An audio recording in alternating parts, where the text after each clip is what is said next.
Hello guys, അപ്പോൾ ദേ ഞാനും ചച്ചും കൂടി ഇന്നൊരു ഊബർ വിളിച്ചിട്ട് എൻ്റെ വീട്ടിലേക്ക് പോവുകയാണ്. വരുണില്ല, കാരണം വരുണ് പനിയായിപ്പോയി. ഇതേ അങ്ങനെ ഞങ്ങൾ ദേ വീട്ടിലെത്തി. അപ്പോൾ കാനഡയിൽ നിന്ന് വന്ന ഉടനെ തന്നെ പോയതാണിത്. അപ്പോൾ അച്ചാച്ചനും അമ്മമ്മയും മാമനും എല്ലാവരും എക്സൈറ്റഡ് ആയിരുന്നു ചച്ചു അവിടെ വന്ന് നിൽക്കണം കൊണ്ട് തന്നെ. പിറ്റേ ദിവസം രാവിലെ തന്നെ ഞങ്ങൾ കുളിച്ച് റെഡിയായിട്ട് നേരെ കാവിലേക്കാണ് പോയത്. ചച്ചുവിനോട് ഒരു തുലാഭാരം ഉണ്ടായിരുന്നു. അവൾ നല്ല മിടുക്കി കുട്ടിയായിട്ടൊക്കെ ആയിട്ടിരുന്നു. അത് കഴിഞ്ഞ് വന്നതേ ഐസ്ക്രീമൊക്കെ വാങ്ങിച്ചു, അത് കഴിച്ചു. അത് കഴിഞ്ഞിട്ട് ഞാൻ ബ്രേക്ക്ഫാസ്റ്റ് കഴിക്കുകയായിരുന്നു.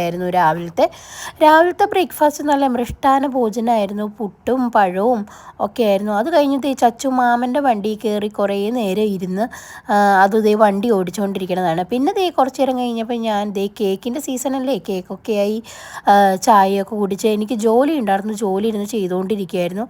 പിന്നെ കുറച്ച് കഴിഞ്ഞപ്പോഴത്തേക്കും എന്താ ഉച്ചയായി. ഉച്ചയ്ക്കുള്ള ചോറും ചാള വറുത്തതും അവിയലും പിന്നെ മീൻകറി ഉണ്ടായിരുന്നു. പിന്നെ അത് കഴിഞ്ഞിട്ട് ദേ വൈകുന്നേരം ആയപ്പോൾ ചായയൊക്കെ കുടിച്ചു. അത് കഴിഞ്ഞ് ദേ ചച്ചു ഇതൊക്കെ ഒരാഴ്ചത്തെ വീഡിയോ ആണ് കേട്ടോ. ചച്ചു ഇരുന്ന് വിളക്കൊക്കെ കൊളുത്തി നാമമൊക്കെ ചൊല്ലി ഇരിക്കുകയായിരുന്നു. അപ്പോൾ ഒരാഴ്ചത്തെ എല്ലാ വീഡിയോയും കൂടി ക്ലബ് ചെയ്തിട്ടാണ് ഞാൻ ഇടുന്നത്. ദേ ഒരു ദിവസം അതേപോലെ ചച്ചുവിനൊരു കല്യാണത്തിന് അച്ഛനും അമ്മയും ശ്രീകുട്ടനും കൂടി കൊണ്ടുപോയി. അത് കഴിഞ്ഞ് ഒരാഴ്ച കഴിഞ്ഞപ്പോഴത്തേക്കും വരുൺ വന്നു ഞങ്ങളെ കൂട്ടാനായിട്ട്. രാത്രിയാണ് വന്നത്.